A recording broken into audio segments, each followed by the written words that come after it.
Tahukah kamu, merantau bukan sekadar mengadu nasib, tapi ada 5 bekal sakti yang dibawa dari kampung. Bukan uang, bukan barang mewah, tapi inilah rahasia kenapa mereka selalu bisa sukses dan disegani di negeri orang.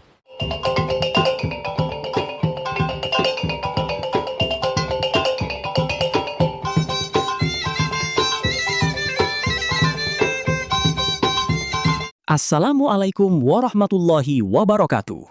Salam budaya dan salam perantau untuk seluruh anak nagari di seantero Nusantara, bahkan hingga ke mancanegara.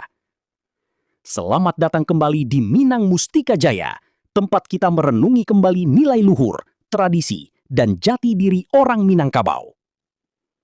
Ada satu fenomena yang sangat khas, sangat lekat, dan menjadi identitas utama masyarakat kami, masyarakat Minangkabau. Sesuatu yang sudah menjadi darah daging, turun-temurun diwariskan dari nenek moyang, hingga kini masih berdiri kokoh sebagai tradisi yang membanggakan. Fenomena itu adalah merantau. Bagi kita orang Minang, merantau bukan sekedar berpindah tempat tinggal atau mencari tempat lain untuk hidup. Merantau jauh lebih dalam maknanya. Ia adalah sebuah budaya, sebuah ajaran hidup, dan sebuah fase perjalanan jiwa setiap anak nagari. Sejak zaman dahulu kala, merantau sudah menjadi kebiasaan. Tak heran jika kita melihat nama orang Minang ada di mana-mana. Di kota-kota besar, di ibu kota negara, di pulau seberang, hingga di negara-negara tetangga. Kemanapun kaki melangkah, di situ pasti ada jejak orang Minang. Lalu, apa sebenarnya makna di balik tradisi ini? Mengapa merantau begitu dianjurkan dan dianggap wajib bagi kami? Bekal apa saja yang dibawa selain baju dan bekal uang?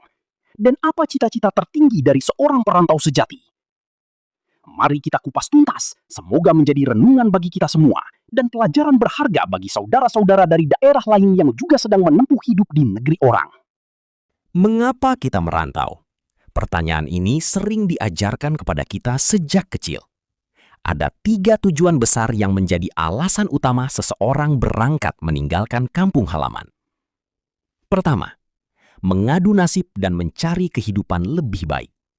Bagi sebagian besar orang Minang, merantau adalah jalan untuk membuktikan diri. Berangkat dari kampung menuju kota besar, bahkan ke luar negeri. Dengan tekad kuat, ingin mengubah nasib, mencari pekerjaan, dan berjuang mendapatkan rejeki yang halal dan berkah. Ini adalah bukti kemandirian.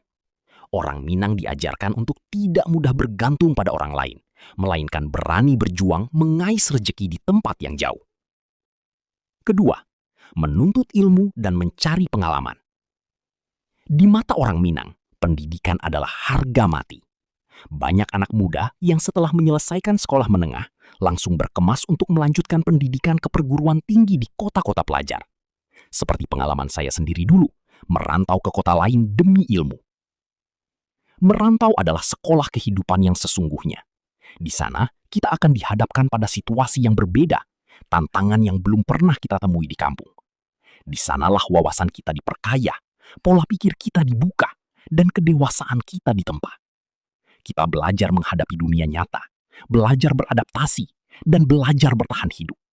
Semua pengalaman itu akan membuat jiwa kita menjadi lebih kuat, lebih matang, dan lebih bijaksana dalam menatap kehidupan. Ketiga, menempa diri menjadi pribadi unggul.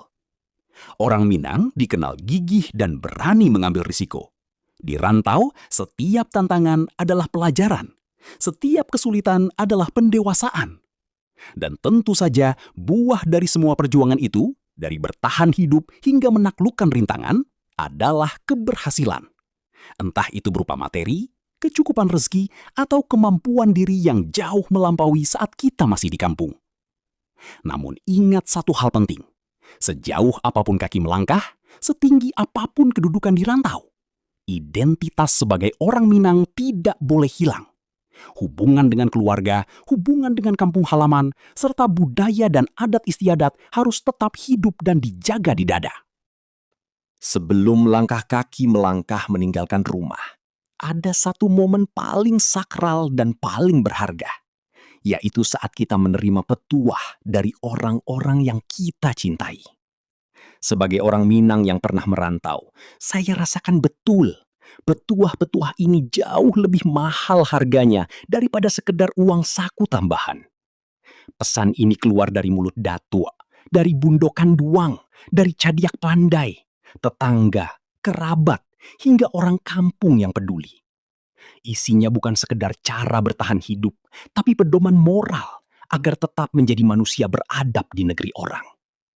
Ada beberapa pesan emas yang selalu terngiang di telinga setiap perantau Minang.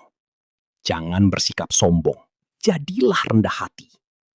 Di rantau, kita akan bertemu beragam manusia dengan latar belakang berbeda.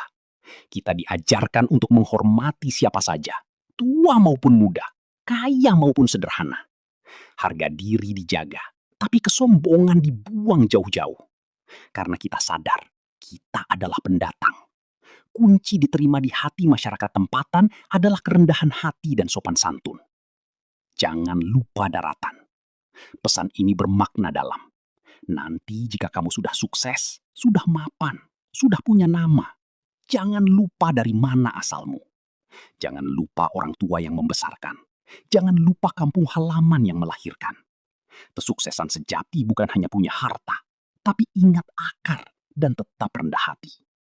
Teruslah belajar dan kembangkan diri. Merantau adalah kesempatan emas untuk menimba ilmu dan pengalaman. Jangan pernah merasa cukup.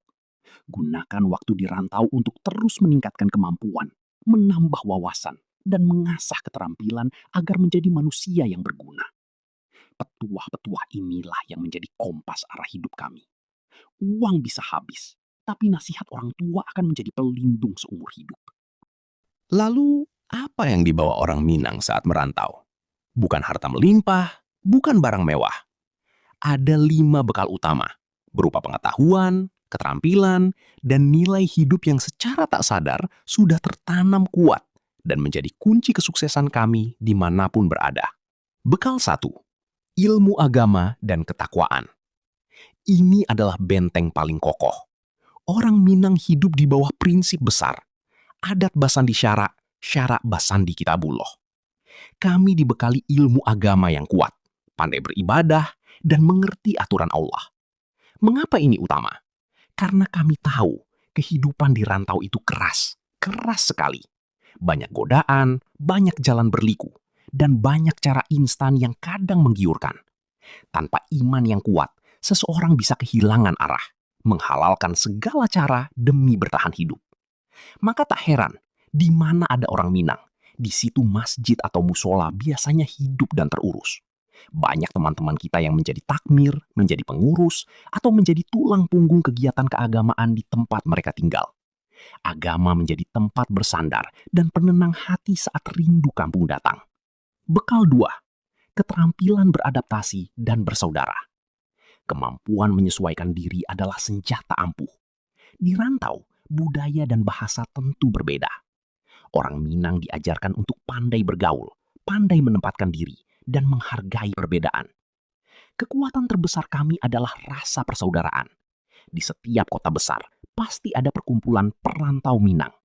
Di sana kami saling bantu, saling menguatkan, dan menjaga kebersamaan. Ketika satu saudara susah, yang lain bahu-membahu membantu. Sikap religius kami mengajarkan bahwa persaudaraan itu melebihi hubungan darah. Inilah sebabnya kami mudah diterima dan dipercaya oleh masyarakat setempat. Bekal 3, pintar mengelola keuangan, bukan pelit. Duhai, ini anggapan yang keliru besar. Bukan pelit, kami hanya pandai merencanakan keuangan.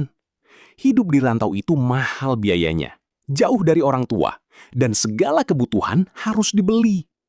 Maka sejak awal, kami dibiasakan hidup sederhana, bersahaja, dan menerapkan gaya hidup minimalis. Kami rajin menabung, bijak berinvestasi, dan memperhitungkan pengeluaran dengan matang.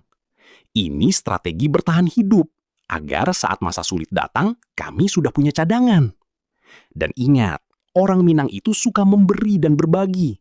Kami hemat untuk diri sendiri, tapi sangat dermawan untuk keluarga, untuk nagari, dan untuk kebaikan bersama. Itu bedanya. Bekal 4, semangat berdagang dan berwirausaha. Sifat mandiri melahirkan jiwa usaha. Ketika di rantau, banyak orang Minang yang tak mau hanya bergantung pada gaji atau upah. Sekecil apapun modal yang ada, semangat berdagang selalu ada. Pengalaman saya dulu pun demikian. Saya pernah berjualan baju batik khas Minang. Pernah jual beli sepeda, hal sederhana tapi bernilai. Di mana-mana kita temui orang Minang berjualan makanan, membuka warung, berdagang keliling, hingga memanfaatkan teknologi masa kini untuk jualan online. Bagi kami, tidak ada pekerjaan yang hina. Yang terhina adalah meminta-minta dan bermalas-malasan. Semangat mencari peluang dan kreativitas inilah yang membuat banyak orang Minang sukses menjadi pengusaha besar. Bekal 5, keterampilan dan kemampuan mandiri. Satu bekal lagi yang sangat berharga. Kami terbiasa memiliki keterampilan tangan. Salah satunya adalah memasak.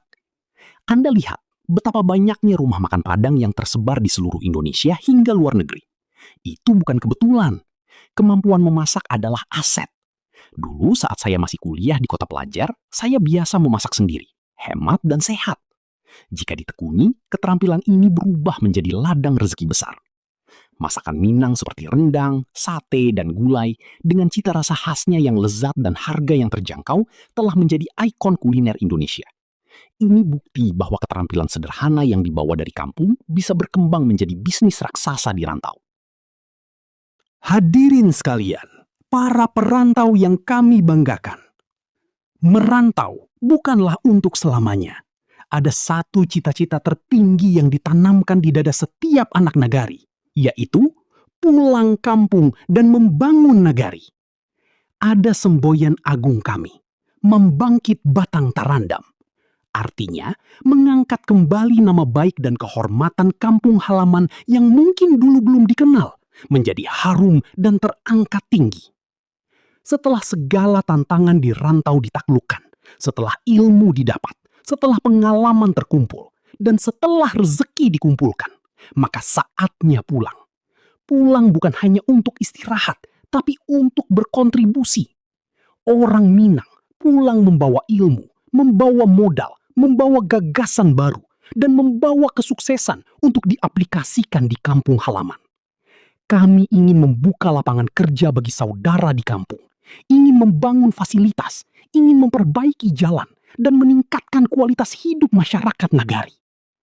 Kami percaya kebahagiaan sejati tidak hanya terletak pada uang atau materi. Kebahagiaan yang sesungguhnya adalah saat kita bisa berguna bagi orang lain, berguna bagi keluarga, dan berguna bagi tanah kelahiran kita sendiri. Demikianlah kisah dan filosofi merantau versi kami. Semoga ini menjadi renungan bagi kita semua, baik yang berasal dari Minang maupun dari daerah lain, bahwa menjadi pendatang menuntut kita punya keterampilan, punya adab, punya iman, dan punya cita-cita mulia. Terima kasih telah menyimak perjalanan panjang budaya kami ini. Jangan lupa dukung kanal Minang Mustika Jaya agar kami terus bersemangat menaburkan nilai luhur budaya bangsa. Sampai jumpa di pembahasan adat dan budaya berikutnya. Wassalamualaikum warahmatullahi wabarakatuh.